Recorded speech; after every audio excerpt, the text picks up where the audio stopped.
cops. Cannonball, don't trust a cop. Johnny Spotswood just don't know when to stop. Yeah, and if you don't like it, you better take your ass up to the snooty box, cause this is the loud spot. Okay, see you later. What's up, everybody? Welcome to the Loud Spot. I'm your host, Sebastian Cosby, right out of Oklahoma City. Today we got the Soviet Machines, Mr. Jack. What's up, man? Hey, how's it going? Thanks for having me. Absolutely. And Sam McIntosh. What's up, Sam? What's up? I'm laughing because we were watching him. we were watching Jack rock out to the intro song. Dude, it's pretty sick, man. It's pretty sick. We're excited about it. I like it. Thanks, man. So pumped up. The Soviet Machines, you guys have been, I guess you guys originally formed in high school, right? Yes, in 2006. Okay. My junior year. Okay, and then you guys played steadily until, what, 2009 or 10? Yeah. And now, before you took a 10-year hiatus, kind of came back, but during that time, from your high school years till now, has the music stayed the same throughout the decade of not playing? Well, yeah, we revisited a lot of old stuff, and then we had some new stuff that was unfinished from back in the day. So the new record in particular, it's kind of like, a culmination of the old and making it new and revisiting it in the best way. So yeah, we're stoked on it. It turned out really great. So are you taking old songs that you did from back then and reinventing them, or is it all new material? Kind of a mixture of both. It was kind of a nice segue where we took old songs we never got to record and still kind of held up, and then finished some old ideas that were never finished. So I guess you'd call that a new song, but taken from the old. And then there was a couple that were just completely new as well. So it was cool to kind of pack that all together. Is it more like a Minneapolis thing? Because Prince loved to do that too. He loved to take something that he didn't want to release for like the longest time, revisit it, make it really fluffy, and then put it out. And then, of course, now since his death, now we got like this whole new stuff that's going to be coming out. There's a whole catalog. Yeah, there's a whole vault, full. Yeah, I'm excited. I'm excited. I want to hear this new stuff because he was so picky that he didn't want certain things to come out. That I want to see what kind of stuff comes out. And his brain was really, really weird. So we're going to find some weird stuff out there that people are going to be like, why didn't he release this? And of course, he's not here to answer that anymore. But he'll be like, that's because that was my band. It was smart, man. Yeah, it's great. I mean, it lives on after you're gone, and yeah, they're still discovering new stuff about from them, and I think that's really cool. So I'm all for it. Revisiting the old or park it. Sometimes you just got to park on it for a little bit. Sometimes you want to get it out right away, but that's just, I don't know. Songs are weird, they're a weird thing. I was listening to your music videos earlier, and it seems like like the style of music you guys play, which I know we talked off camera. I call it grunge punk or something like that, right? So fully support that term. It's a mix of grunge, and you can tell you guys have punk influences in your music. So it's just like, I think that kind of style of music, that genre is kind of making a comeback. I think a lot of stuff from like the 90s and early 2000s is making a comeback.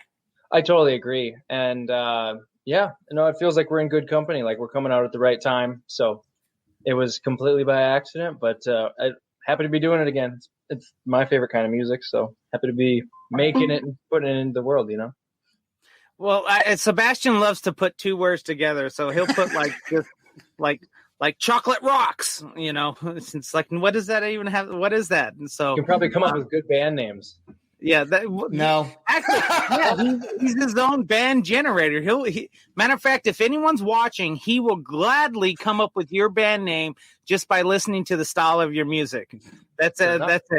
And then the grunge punks. The grunge punks. Hey, don't forget this, sir, man. If the press starts picking that up, I'm gonna have to, be like, hey, man, Yeah, Came up with it first. that came from some weirdo in Oklahoma City. Don't forget this show is sponsored by Recollection Graphics. Check out Evan Chavez and his work. He's designed all of our logos and stuff like that. He does a lot of superhero cartoon stuff. That's his specialty. So if anyone's interested, check out Recollection Graphics on Facebook. Yep, I do got to ask you guys a question. Whose idea was it after a 10-year hiatus to come back and start the band back? I mean, was it your idea? Well, so Marcus and we started the band when we were kids. I mean, I was a senior when he was, I think, a freshman. So we had met, and kind of the band was, we were the basis of it, and then we kind of had people kind of come in and out.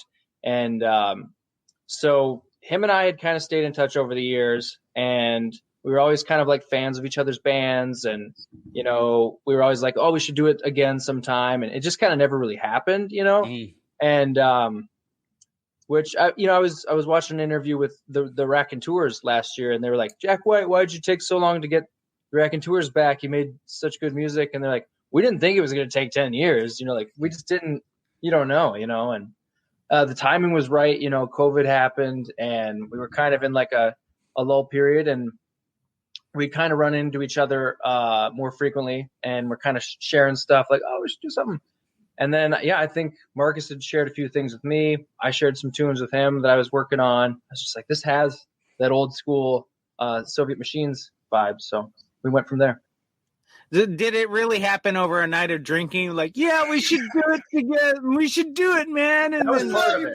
That was for sure a part of it. The first practice was very like, let's have a beer. Let's, This guy, that's how his business is done over beers. Oh, if you get him drunk, he's going to say yes to everything. Dude, I was drunk when I started the podcast. I was like, I'm going to start a podcast, man. And then I did it. Look where you're at now. And then I visited Oklahoma City to visit him, got drunk with him. Here I am now. That's why life's a cool thing. You never know. That's right. Leads to places. Was the Soviet Machines always a 3-piece band? Yes. More often than not, yes. That was always the goal. I mean, there were times when we tried to have another guitar player or whatnot. But yeah, I think it just always seemed to make sense as 3 people. Yeah, and when Sam first said we got the Soviet Machines on, legitly I was like, are they Russian? Are they Russian?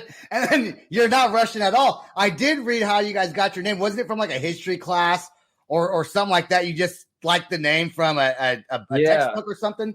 Yeah, we were scrambling for band names. Our first band name was Tourette's. Wouldn't work this day and age, right? My first band name was the Heroin Daddy. So yeah. Oh yeah, we just tried to make each other laugh. It was all kind of like a funny punk rock joke. I mean, that was when the band started. It was supposed to be for fun and love of just having fun and being a kid, and like so we try to keep that energy going. I think, which is why people still respond to it. But yeah, we just wrote down a list of names, and that one got circled. Like, okay, with that, and it made no sense, but people just liked it and were intrigued by it and are. So, yeah, sorry, everybody. There's no big meaning behind it. No, I know, but I bet there's some has there ever been any controversy? Like people complaining about why you start your name the Soviet Machines? I think it's like the ultimate punk rock thing to do, Absolutely. And I'm just joking. My name was not the Heroin Daddies, but thanks for fake thanks for fake laughing. I appreciate it. Yeah, it was the hairy testicles. It was the hairy testicles. That's what it was. I couldn't remember. Thanks, Sam, for reminding me about the hairy testicle band I started. Turd Ferguson, and the hairy testicles. That's what it was. That's what it was. I'm gonna get that band back together. No. That one or Oscar and the Birdman. Don't. It is Oscar the Birdman. That is the band I'm in. All right, let's play the first song from the Soviet Machines. This is your newest song that came out in January, right? Yes. Okay, let's play this song and let's talk about the video, where you shot it, who produced it, all that good jazz. Right. So, Sam, you want to get that going? Here we go. Rock and roll. Okay.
pretty good to me. I can dig it. DC Jam Records. Oh yeah. Whose idea was that? Super, super cool song, man. Whose idea was that to take the live footage of you recording in the studio and make that a part of the actual music video for the song? It was totally out of necessity because we needed a video. So we just I was gonna let him know, Sebastian. The way it works is that was a spur of the moment. We took all this B-roll stuff. Let's put it together. Music video. We needed a video. I don't know how hard it is to put stuff like that together to sync it up. It's not hard at all. No, I don't know. It's my strong suit. I've been doing it since I was a kid. So editing is my strong point. I'm an okay photographer, videographer, but I can edit like a mofo. Dude, I feel like that style of music, I feel like grunge punk is that's called rockabilly. Yeah, rockabilly punk. That's not rockabilly. That's rock and roll, baby. It is rock and roll. Don't argue with me. It's rock and roll. At the end of the day, it's rock and roll. There you go. I feel like that kind of style of music, is that really big in like the Minneapolis area? Well, yes. I think the glory days for that type of music was like, I mean, bands like Husker Du and The Replacements, Soul Asylum, and Prince, and that kind of like it all kind of started in like the early 80s. The last couple decades, I'd say it's been like, Rhymesayers and Doomtree and hip hop coming out of there, but there's a lot of good bands starting to come up again that I've seen. So I hope to just be, we hope to be one of them, Yeah, man. Were you guys creating a buzz back in the early 2000s? Because you got some pretty big producers or a producer doing your music, right? Yeah. Well, for this, what you just played, the self-titled record, we worked with Jack Endino, who's in the video. They call him the Godfather of grunge. Like he worked with Nirvana and Soundgarden and Afghan Wigs and so many great artists. So that was a cool point to get the band back together, get doing the thing, and then work with Jack was rad. It was super cool. If you guys were creating a buzz back in the early 2000s, enough to where you kind of just started up again and were able to get kind of picked up and do some things, why did you decide to stop doing music back then? Well, I think there was we were different ages and oh yeah, because you were a senior, he was a freshman, so yeah. So right out of high school, you were like doing the party life. I'm out of school, and he's still. I was living the college life without being in college. Right, I did the same thing. Yeah. Yeah. So, and everybody was on the fence. Our bass player at the time as well. Like, are we going to do school? Are we going to tour? Are we going to get signed? We were, and it was a lot of moving parts for young kids, which we were. We were anywhere from 16 to 18 years old, and you're dealing with stuff like record contracts and tours and managers and agents and all this stuff. So it can wig you out a little bit. So I think when we took a break, nobody thought it was just going to take that long, but right. we had life, we had college, we had other bands, we had, all of us kind of did our thing for a bit, but we had no plan to wait this long, but it just happened at the right time because we made a good record. So now we're, there. Yeah, but wouldn't you also agree that it just sometimes when you have something, because the money's still the same, ain't getting paid anything. Yeah. Not get at a certain level, yeah. Yeah. So, and I think it just comes with you as you grow, you can start your family, get your family rooted down so you can get that out of your system. Most bands these days, their 30s is when they start to pick it up and get things going. I'm in my 40s. Nice to hear you say that, because I'll be 32 next month. Yep. And I've had my ups and downs in the industry, and I'm just stoked, that the band's back and we're having some success that we didn't think would ever happen. So, we're going to keep going. You're so successful, you're on the loud spot. Yeah, the promised land. The promised land. All bands get their start here, trust me. You're going to get about 10,000 followers tomorrow from being on here. Wait, we don't even have 10,000 followers. Sebastian, where's he getting these 10,000 followers? I'm banking on his band to make Oh, it got it. bigger. Oh, yeah. Okay. Me too, buddy. No, it's true though. I've been doing this for only 7 months, but I've noticed a lot of the bands that are on, they're not like when I was in high school. It felt like all the bands that were getting big were just out of high school. Right. You know, like I saw Papa Roach get big from my hometown, and they were probably just 6 years older than I was. So in the early 20s, and they were making it big, and like bands like Alien Ant Farm.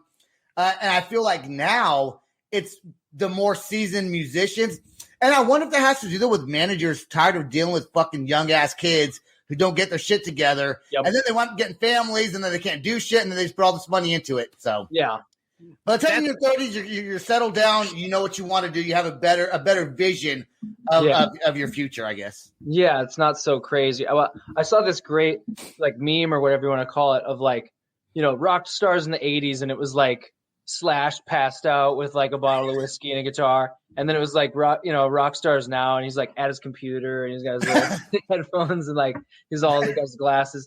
Sharing on Instagram. It's different, Yeah, well, with his credit card, getting ready to punch in his Google ads, those kind of things, making sure that he's getting on Spotify playlist, all those kind of things. The industry has changed so much. I used to want the kid that was right like 18, 19 years old, because I knew they lived at home with mom, had no bills, can hop in a van, go do whatever you want. Yep. I am starting to transition more to the older the older crowd, because they have the money, and you need the money to kind of pay. To pay for the Google ads. They're not going to go party the first night of the tour and ruin the rest of the tour. So I've even changed as a manager, watching who I pick up and stuff like that. There's certain questions I look for. There's certain red flags I look for. Of course, if we set a time to talk and discuss business, and you decide literally an hour before that I'm going to cancel on you, then that's a red flag. We're done. Right. I'll revisit this later on down the road, but that's already telling me you're not serious, because you could have told me the whole day long that we could reschedule, or a band that just doesn't have very much money and doesn't understand what Google ads do for you. Yeah. And instead, so they'll spend $10,000 to record the album, but have zero money to market promotion. Yeah. Because you got something good, I mean, literally, you know how many good bands there are? Like, you got to get it out there. That's I didn't know. When I started this podcast, I had no idea there was that many good bands that existed. And I'm like not even at the tip of the iceberg, and I've had over your episode 111.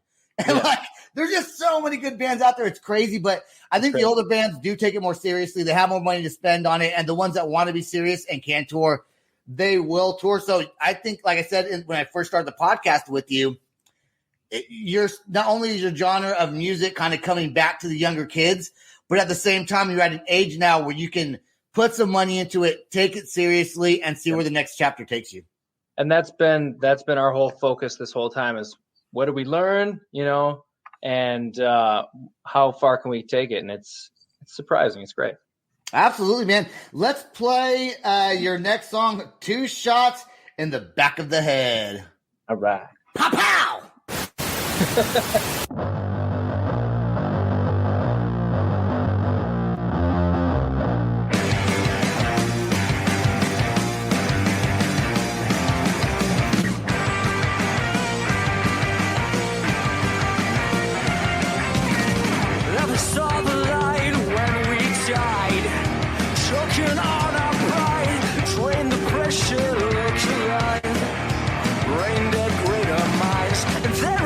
Time like the past, tomorrow never lasts.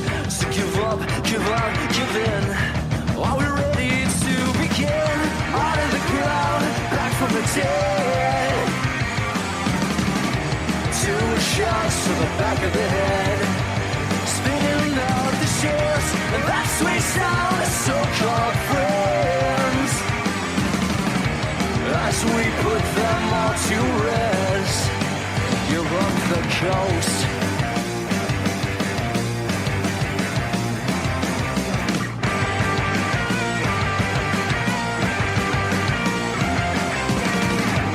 been too long, so first things first.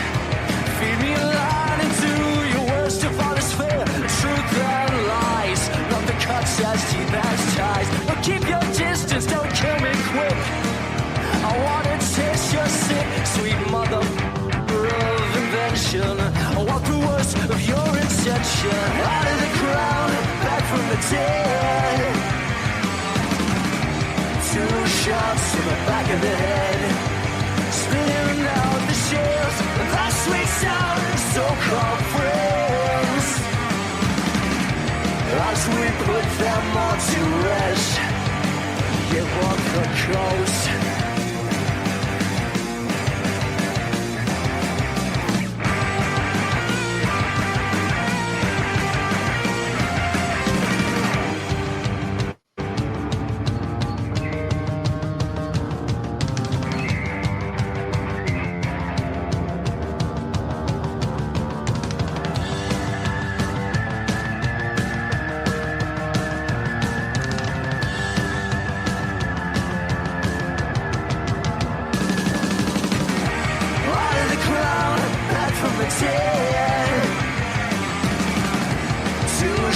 To the back of the head, spinning out the shells, that sweet sound, so-called friends. As we put them all to rest, give up the ghost.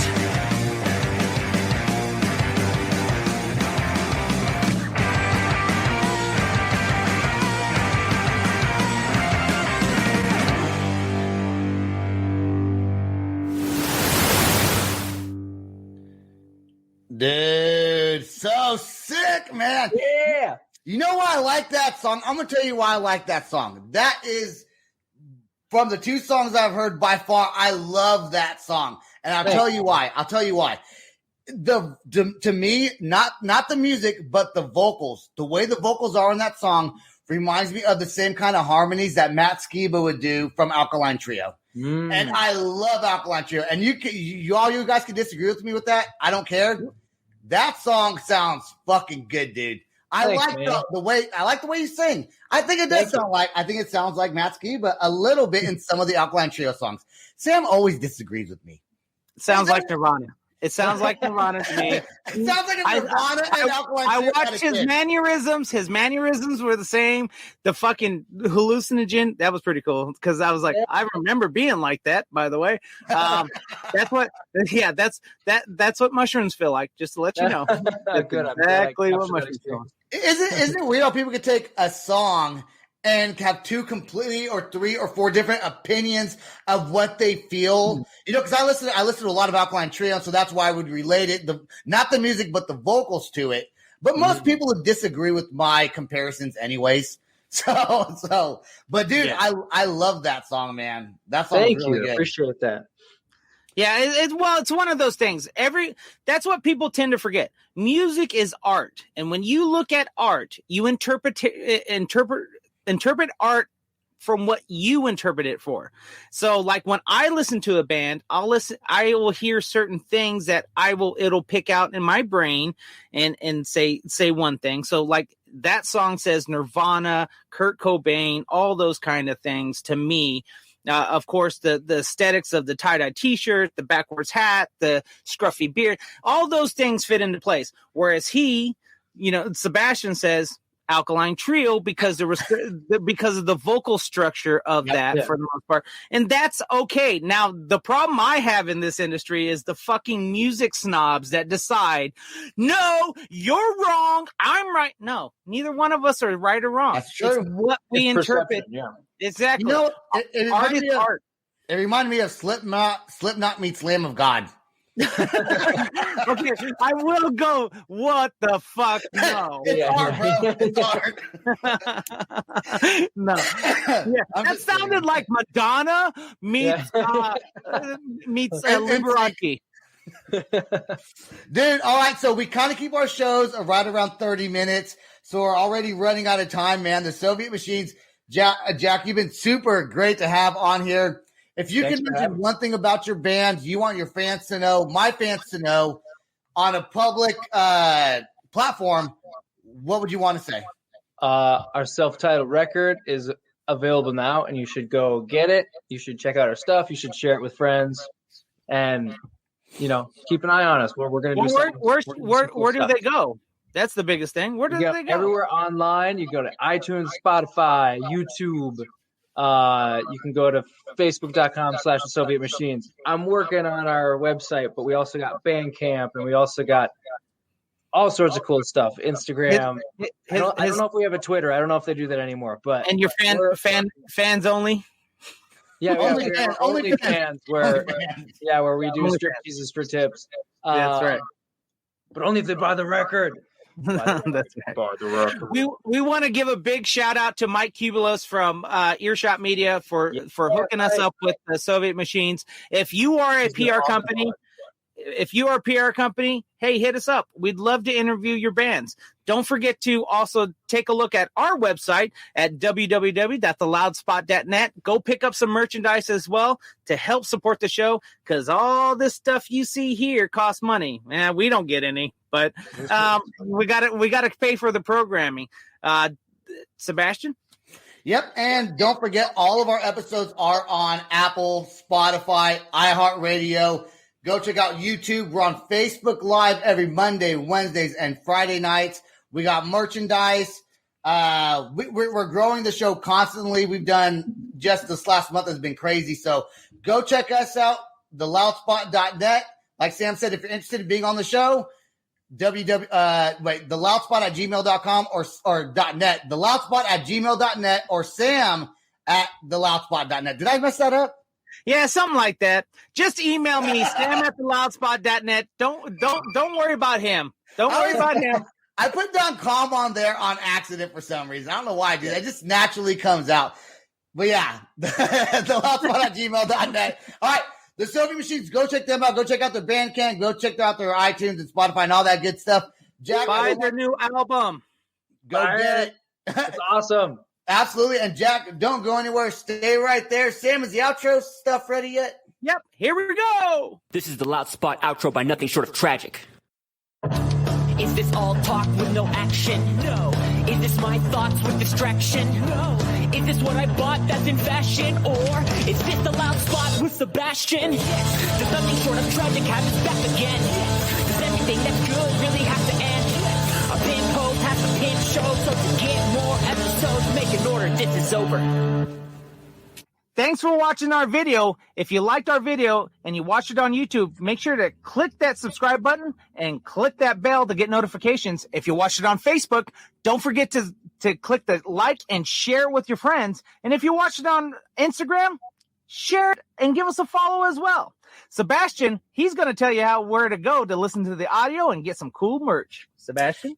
Go to www.theloudspot.net and make sure when you go on YouTube to smash that subscribe button to make sure you get notified every time we have a new video. Subscribe on Facebook. We go live Monday, Wednesdays, and Friday nights. Please give us a like, give us a share, comment, tell your friends. We're trying to do this big. Peace out. Rock on. Much love. Bye, guys. This is the Loud Spot outro by nothing short of tragic. Is this all talk with no action? No. Is this my thoughts with distraction? No. Is this what I bought that's in fashion? Or is this the Loud Spot with Sebastian? Yes. Does nothing short of tragic have its back again? Yes. Does everything that's good really have to end? Yes. A pin post has to pin show, so to get more episodes, make an order, this is over.